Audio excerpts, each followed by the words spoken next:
Be ready. 5 seconds.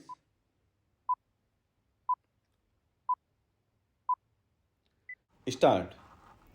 Mr. Speaker, Sir, having addressed legacy issues, public sector banks are now proposed to be further provided 70,000 crore capital to boost credit for a strong impetus to the economy.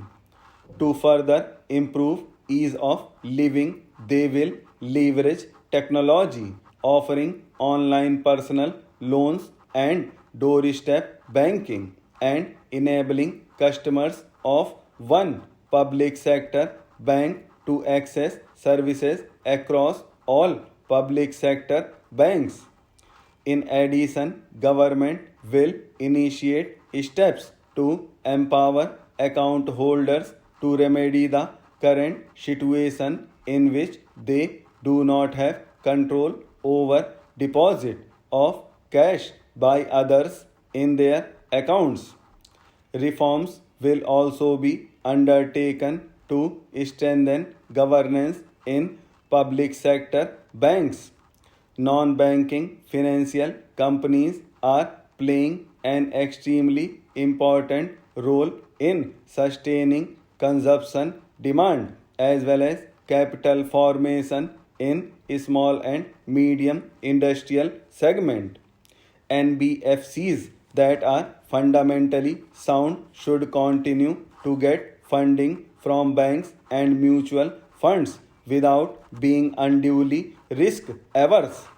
For purchase of high rated pooled assets of financially sound NBFCs amounting to a total of rupees 1 lakh crore during the current financial year, government will provide one time 6 months partial credit guarantee to public sector banks for first loss of up to 10%. Further, Reserve Bank of India is the regulator for NBFCs. However, RBI has limited regulatory authority over NBFCs.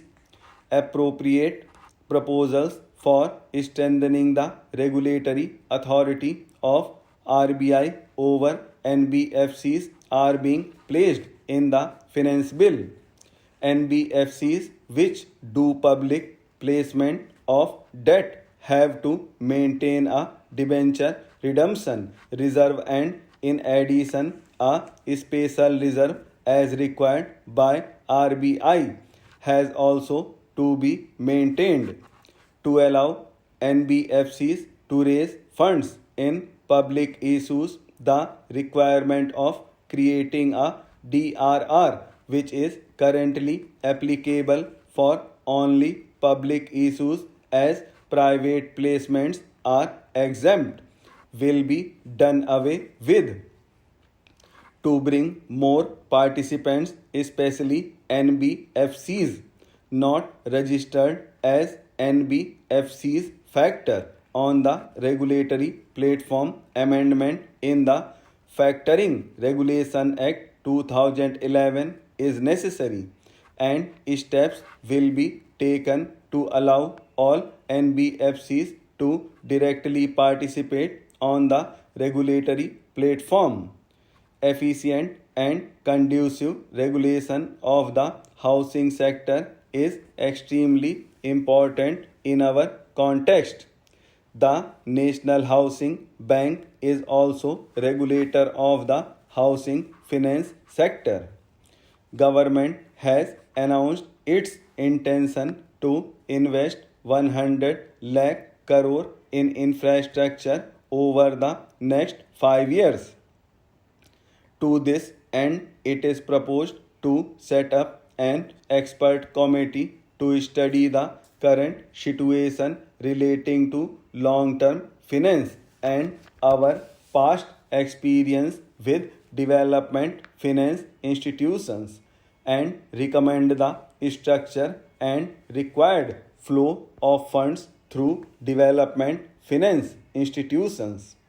Pension Fund Regulatory and Development Authority implements and regulates the National Pension System and Atal Pension Yojana through various intermediaries, including inter alia the NPS Trust, keeping in view the wider interest of the subscribers and to maintain arm's length relationship of the NPS Trust with PFRDA. Steps will be taken to separate the NPS Trust from PFRDA with appropriate organizational structure to facilitate on-shoring of international insurance transactions and to enable opening of branches by foreign reinsurers in the international financial services centers.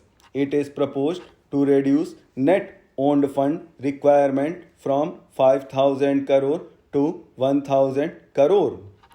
Government has been following the policy of disinvestment in non-financial public sector undertakings, maintaining government stake not to go below 51%.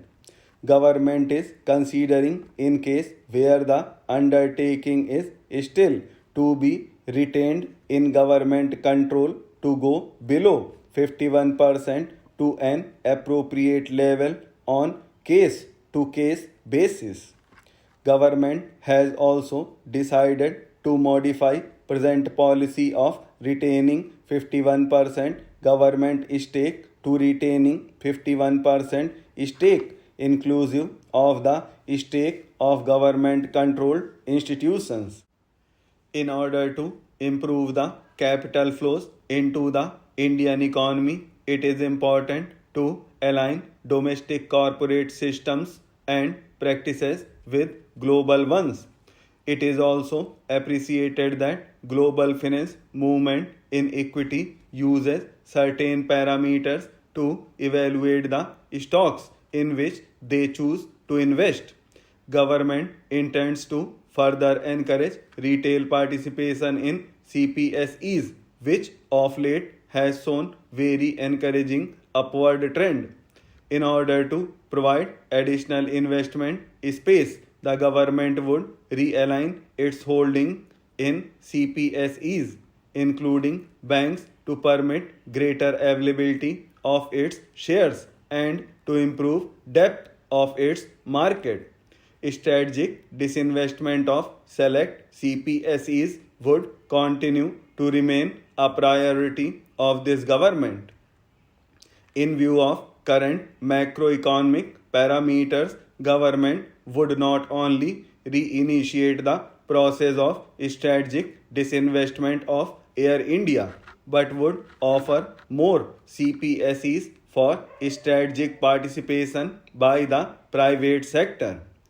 Government is setting an enhanced target of 1 lakh crore of disinvestment receipts for the financial year 2019-20. The government will undertake strategic sale of PSUs. The government will also continue to do consolidation of PSUs in the non-financial space as well